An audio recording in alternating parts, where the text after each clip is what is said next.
There once was a bored and hungry young couple named the Sassafras, whose wife yearned for a salad made of spicy rampion, even though this struggling husband did nothing that well. On this chore, he would.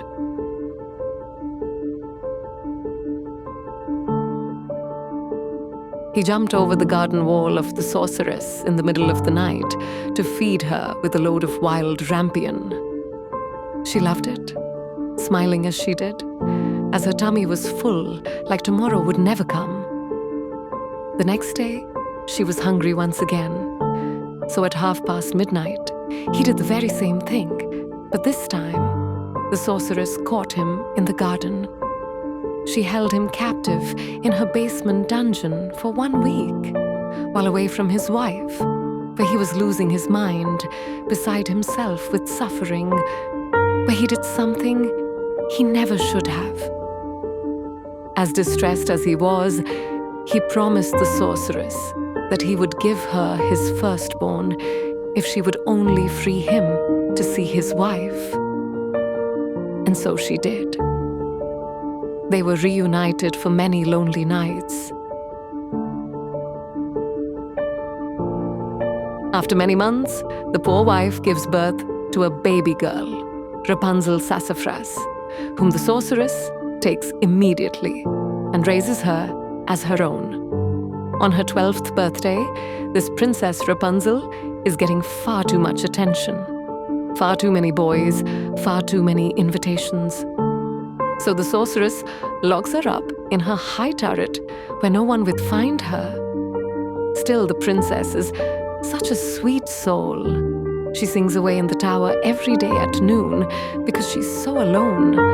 To that, only the sorceress can hear her. Whenever the sorceress desired her, she would sing up to the sweet child, "Rapunzel, Rapunzel, my light, cast your dark dregs down upon me, so I may visit you." And the princess releases her long dregs, used as a ladder from the sorceress, would scale up and ascend into to her. They would spend hours together, laughing and singing. Yet unbeknownst to her, a passing prince heard the singing one day in the quiet forest. And he listened and hid so as not to be discovered. He was beside himself with glee as he hid behind a tree like a little boy.